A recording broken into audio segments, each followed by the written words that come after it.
بسم اللہ الرحمن الرحیم۔ ہماری اولاد اللہ تبارک و تعالیٰ کا بہت بہترین عطیہ ہے،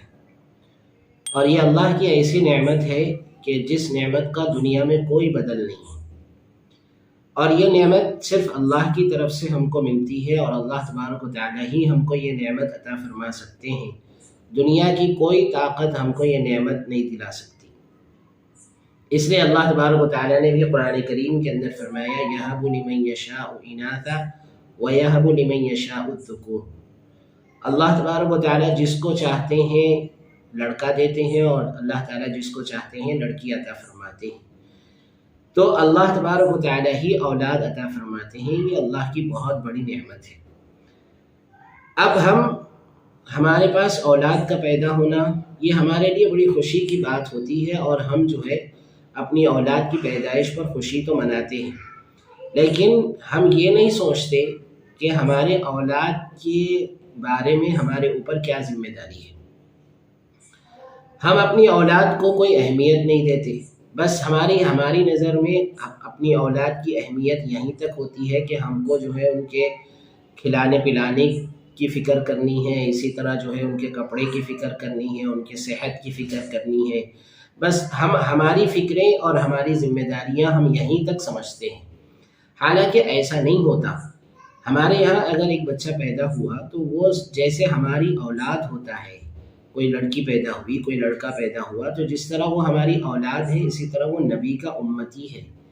وہ ہمارے اور آپ کے آقا حضرت محمد مصطفیٰ صلی اللہ علیہ وسلم کا ایک امتی ہے، اور جس ملک کے اندر پیدا ہوا ہے اس ملک کا ایک شہری ہے جس کو ایک بہترین اور اچھا شہری بننا ہے، اور نبی کا امتی ہے تو اس کو ایک بہترین امتی بننا ہے۔ یہ بھی ایک حیثیت ہوتی ہے ہمارے اولاد کی۔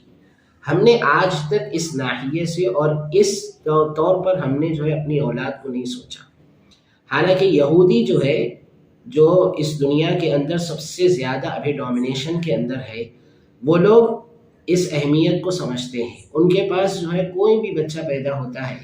تو وہ لوگ جو ہے اس بچے کو صرف اس گھرانے کی حد تک محدود نہیں سمجھتے کہ وہ اس گھرانے کا ہی وہ بچہ ہے، بلکہ یہ سمجھتے ہیں کہ یہ ہمارے ملک کا بچہ ہے، یہ ہماری قوم کا بچہ ہے، تو وہ لوگ اس کی اہمیت کو سمجھتے ہیں۔ ہماری قوم کے اندر اتنا ابھی شعور پیدا نہیں ہوا ہے،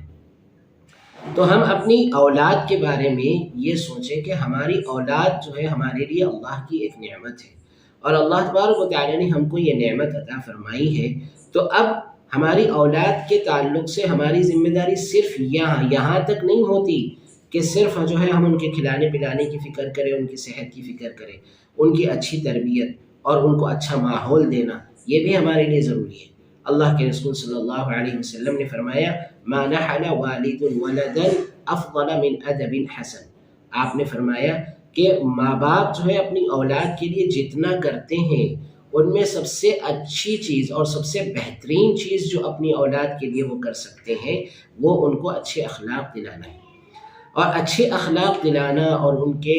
مطلب یہ ہے کہ ان کی تعلیم کی فکر کرنا، ان کو ادب سکھانا، یہ اولاد کی بہترین ضرورت ہے، اور آج کے زمانے میں اس کی ضرورت اور بھی زیادہ بن جاتی ہے۔ ہم تعلیم کے لیے جو ہے اپنی اولاد کو انگریزی اسکولوں میں بھیج دیتے ہیں، اور انگریزی اسکول میں جا کر وہ تعلیم حاصل کر لیتے ہیں، تو ہم سمجھتے ہیں کہ ہماری ذمہ داری پوری ہو گئی۔ ہم یہ نہیں سمجھتے کہ ان کو دین کی تعلیم بھی دلانا ہے، اور ان کو اچھے اخلاق بھی سکھانا ہے، ان کو تربیت دینا ہے، ان کو ایک اچھا مسلمان بنانا ہے، ان کو ایک نبی کا بہترین امتی بنانا ہے۔ اس کے تعلق سے ہمارے اندر فکر پیدا نہیں ہوتی، تو اس تعلق سے ہم لوگوں کو اپنے اندر فکر پیدا کرنے کی ضرورت ہے۔ اللہ تعالیٰ قرآن میں فرماتے ہیں یا ایھا الذین آمنوا قوا انفسکم واہلیکم نارا، اے ایمان والو اپنے آپ کو اور اپنے گھر والوں کو جہنم کی آگ سے بچاؤ، اپنے کو بھی جہنم کی آگ سے بچاؤ اور اپنے گھر والوں کو بھی جہنم کی آگ سے بچاؤ۔ حضرت علی رضی اللہ تعالیٰ عنہ فرماتے ہیں کہ اپنی اولاد کو دین کی تعلیم دو، جس کی وجہ سے وہ آگ سے یعنی جہنم سے بچنے کی فکر کر سکیں۔ تو ہم اپنی اولاد کو اچھی تربیت دیں، اچھے اخلاق سکھائیں، اور اسی طرح ان کو دینی تعلیم دے، تاکہ اس کے ذریعے سے ان کے اندر آخرت کا تصور پیدا ہو، آخرت میں جہنم سے بچنے کا ان کے اندر خوف پیدا ہو،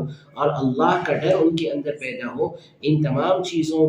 کو ان کے اندر پیدا کرنے کے لیے ہم کو اپنے اولاد کے اخلاق کی، ان کی تربیت کی اور ان کے دینی تعلیم کی بہت زیادہ فکر کرنے کی ضرورت ہے۔ اللہ تعالیٰ کہنے سننے سے زیادہ عمل کی توفیق عطا فرمائے۔